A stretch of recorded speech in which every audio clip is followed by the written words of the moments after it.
तो 18वीं लोकसभा और वैसे भी हमारे यहाँ व्यक्ति के जीवन में 18वीं इसका बड़ा महत्व होता है। एक नए कालखंड में प्रवेश करता है टीनेज समाप्त करके। ये 18वीं लोकसभा एक प्रकार से नई ऊर्जा, युवा ऊर्जा और कुछ कर गुजरने के इरादे वाली ये लोकसभा है। और आज़ादी का अमृत महोत्सव के बाद का ये पहला चुनाव है। और एक प्रकार से ये वो 25 वर्ष हैं जो हमारे अमृतकाल के 25 वर्ष हैं, और जो 2047 देश जब आज़ादी की शताब्दी मनाता होगा, एक प्रकार से उन सपनों को साकार करने का एक बहुत महत्वपूर्ण पड़ाव ये 18वीं लोकसभा है। साथियों, एनडीए सरकार को तीसरी बार देश की सेवा करने का देशवासियों ने आदेश दिया है, अवसर दिया है। मैं देशवासियों का फिर से एक बार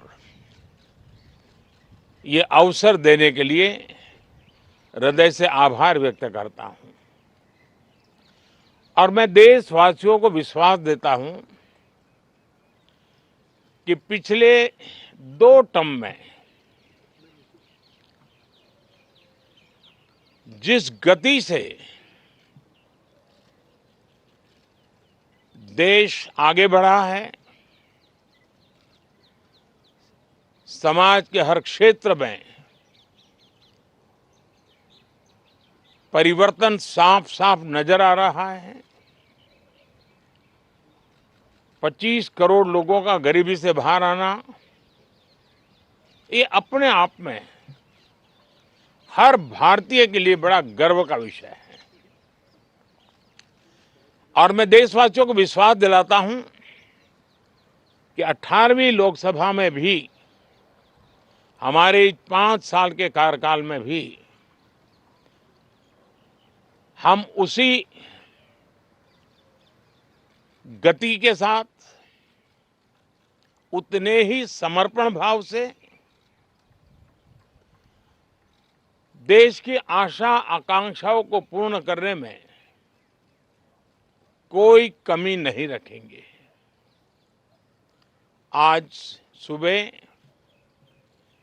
एनडीए की मीटिंग हुई थी। एनडीए के सभी साथियों ने मुझे फिर से एक बार इस दायित्व के लिए पसंद किया है, और सभी एनडीए के साथियों ने राष्ट्रपति जी को इसकी जानकारी दी। और राष्ट्रपति जी ने मुझे अभी बुलाया था और मुझे प्रधानमंत्री डेजिग्नेटेड के रूप में काम करने एक नियुक्ति दी है, और मुझे शपथ समारोह के लिए और मंत्रिपरिषद के सदस्यों के सूची के लिए उन्होंने सूचित किया है। मोटे तौर पर मैंने राष्ट्रपति जी को कहा है कि हमें 9 तारीख शाम को सुविधा रहेगी। अब बाकी डिटेल तो राष्ट्रपति भवन वर्कआउट करेगा, और हम तब तक मंत्रिपरिषद की सूची राष्ट्रपति जी को सुपुर्द करेंगे। उसके बाद शपथ समारोह होगा। साथियों, सरकार एनडीए की एक प्रकार से एनडीए 1, एनडीए 2 और एनडीए 3 ये एक निरंतरता है। और हमारे संकल्पों को लेकर के, सुशासन के प्रति हमारी प्रतिबद्धता को लेकर के और देश के सामान्य जन के सपनों को पूरा करने के प्रयास के रूप में इस निरंतरता को हम और अधिक ऊर्जा के साथ और अधिक व्यापक विजन के साथ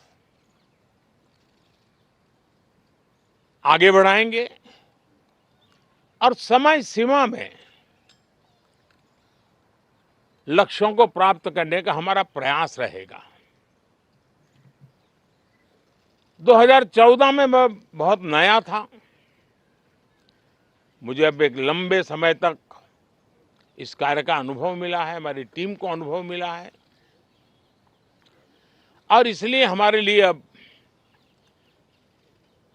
तुरंत ही काम को आगे बढ़ाना बहुत ही सरल रहने वाला है और इस अनुभव का लाभ भी देश की सेवा करने में मिलने वाला है। इन 10 साल के कार्यकाल के दरमियान भारत की वैश्विक जो छवि बनी है, दुनिया के लिए एक विश्व बंधु के रूप में भारत उभरा है, इसका मैक्सिमम एडवांटेज अब शुरू हो रहा है और मुझे पक्का विश्वास है ये 5 वर्ष वैश्विक परिवेश में भी भारत के लिए बहुत उपयोगी होने वाले हैं। दुनिया अनेक संकटों से गुजर रही है, अनेक तनावों से गुजर रही है, अनेक आपदाओं से गुजर रही है। ऐसी विकट परिस्थिति दुनिया ने बहुत लंबे अरसे के बाद देखी है। हर देश इन सारी समस्याओं के बीच अपने आप को बचाए रखना, बढ़ाते रहना, चुनौतियों का डगर डगर पे सामना कर रहा है। हम भारत वाले लोग, हम भारतवासी खुद नसीब हैं कि इतने बड़े संकटों के बावजूद भी हम आज विश्व की सबसे तेज गति से बढ़ने वाली इकोनॉमी के रूप में जाने गए हैं। ग्रोथ के विषय में भी दुनिया में हमारी वाहवाही हो रही है। अब एक स्टेबल गवर्नमेंट मिलने के कारण और परिचित व्यवस्था और नेतृत्व मिलने के कारण दुनिया का भारत के प्रति रुझान, भारत के प्रति उनका आना बहुत तेज गति से होने वाला है और मुझे विश्वास है कि देश के सभी राज्यों को इसका लाभ मिलेगा। देश की युवा पीढ़ी को सबसे ज्यादा लाभ मिलेगा। विकास के नए ऊंचाइयों को छूने में एक वैश्विक भागीदारी का वातावरण आने वाले 5 साल में बनने वाला है। तो इसी संकल्पों और आदर्शों के साथ हम आगे बढ़ेंगे। मैं राष्ट्रपति जी का हृदय से आभार व्यक्त करता हूं कि एक बहुत बड़े महत्वपूर्ण दायित्व के लिए उन्होंने मुझे निमंत्रित किया है। आप सबका भी दोस्तों बहुत बहुत धन्यवाद। Thank you.